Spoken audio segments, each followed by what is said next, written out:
When it comes to analog journaling, there's two things that are very crucial, and that is having a notebook as well as a pen. Now, thankfully for us, there's lots of options out there in both paper and pen products for our journaling experiences. But which ones are the right ones? Well, there's no right or wrong answer for that. It's going to be different for each and every one of us. But today I want to talk about my 3 favorite brand name notebooks and why I prefer to use those over a lot of other products that are out there. Now, just as reference, I do have a lot of different notebooks up here. Some of them are name brands, some of them are cheap off brands. Everything from 50 cents to probably $30 and everything else in between. So with that out of the way, let's take a look at my 3 favorite notebooks and why I utilize those in that particular brand. So my first setup is my pocket journal setup. This is in the LEUCHTTURM pocket journal cover. You can see that I have a knife, I have a spot for my pen, a highlighter. I keep a few other little things in here as well, but mainly it's holding my Field Notes notebook. Now I actually keep 2 Field Notes notebooks in there, but you can see how thin these are, and that's one of the main reasons I really enjoy their brand of notebooks, because it's actually smaller than the size of a pen, it's smaller than my phone, and it literally will fit inside of my pocket. Now ladies, I understand a lot of your clothing articles of clothing don't have pockets, and you might have other creative ways to put it, but it'll go in a purse, it'll go in a pocketbook. This would go in the console of your car, it could go on your office desk, virtually anywhere. Now the reason I like Field Notes is they're pretty affordable. They're roughly about $5 per notebook. It comes with 48 pages, but I use it more as either a commonplace or just some kind of brain dump where I put down all my thoughts, my tasks, I'll put down meeting notes. But I like them because they look really nice, and the paper quality is really good too. So you could see here, if I write in it with a Sharpie, that's actually going to bleed through from one page to the other. But for the most part, my basic pen, like the Pilot G2 pens, or anything that's basically just not a permanent marker, doesn't really bleed through the pages. At least not too bad. I get a lot of compliments about my Field Notes. I have the National Park series, and the reason is because I live very close to the Great Smoky Mountains, and there it is right there. And I just wanted that set. I just think they're really cool because one thing is, because it has these different designs, it's easier for me to know which notebook is which, because where I write them so frequently. I also have these waterproof editions, which I don't necessarily love. I have to write in them with a certain type of pen. A regular ballpoint pen works really well, but personally for me, I don't like regular ballpoint pens. I have to use either gel pens, but in the waterproof edition, it does kind of, bleed off the page a little bit. So I do have to use these Sharpie permanent markers or the Sharpie permanent marker felt tip pens. Those work wonderfully. And now moving on to my second favorite notebook. This is more of a full-size notebook. So this is where I'd actually do like more of my in-depth journaling or thought tracking, habit tracking, or things of that nature. Now, I do use a variety of Moleskine notebooks for this.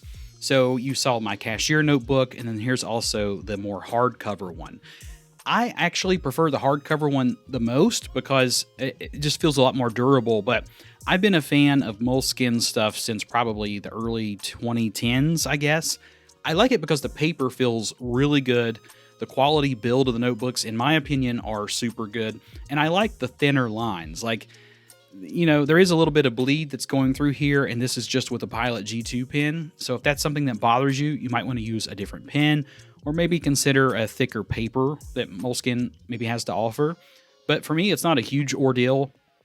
It's not something that really bothers me too awful bad. I mean, most of the time, these are like kind of scratch pads, just putting down ideas. Maybe I'm mapping out videos. Maybe I'm writing a poem. Who knows? I use my notebooks for a variety of different things.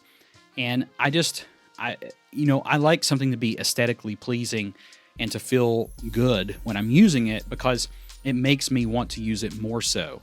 Versus if I just buy some cheap notebook, or if it's wide ruled, I don't like writing in wide ruled notebooks, then I'm not going to pick it up every day and get a use out of it. So for me, it has to feel good, it has to look good, and I have to enjoy using it. Otherwise, I'm just not going to pick it up. So that's one of the reasons that I use Moleskine. And now the last notebook in my series is the Bullet Journal Method Bullet Journal by LEUCHTTURM.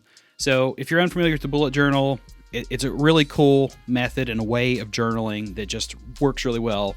in life, especially if you don't have a lot of time. This is a way to really journal quickly and just get your highlights, your high points. I do use it for things like habit tracking, weekly reflections, daily reflections, like my mood. You can use it really for anything. And I actually chose to go with this actual version because I'm kind of new to bullet journaling. I've only been doing it for about 3 months really seriously. And so I wanted to actually practice the bullet journal method. Now, I have to say that I really love the quality and build of this notebook. I actually like it a little bit better than the Moleskine that I just talked about. The paper, I don't know, there's something about the feeling of Moleskine paper. Maybe I'm making it up. I don't know. It just feels really good to write on. But I feel like with the bullet journal here, the paper is a little bit thicker, so we don't have that bleed through problem nearly as bad. There are some pages that do bleed through because I wrote with literally a Sharpie permanent marker instead of a pen. But again, it's not something that really bothers me too bad.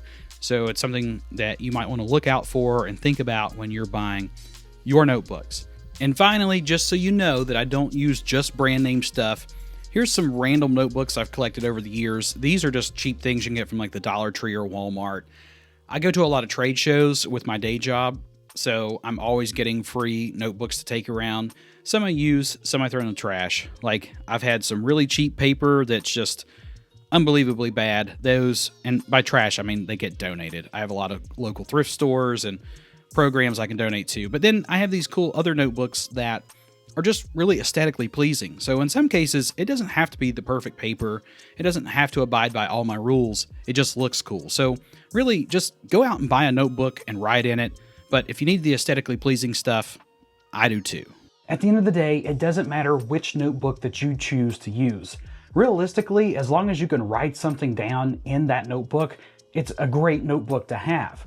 The rest of it's all just personal choices, and today's video was really just that, my own personal choices from these 3 notebooks. Let me know what you think in the comments section below. Which notebooks do you prefer, or are you using something that I didn't even talk about today? Hope you got something out of today's video, and as always, be sure to create something new today.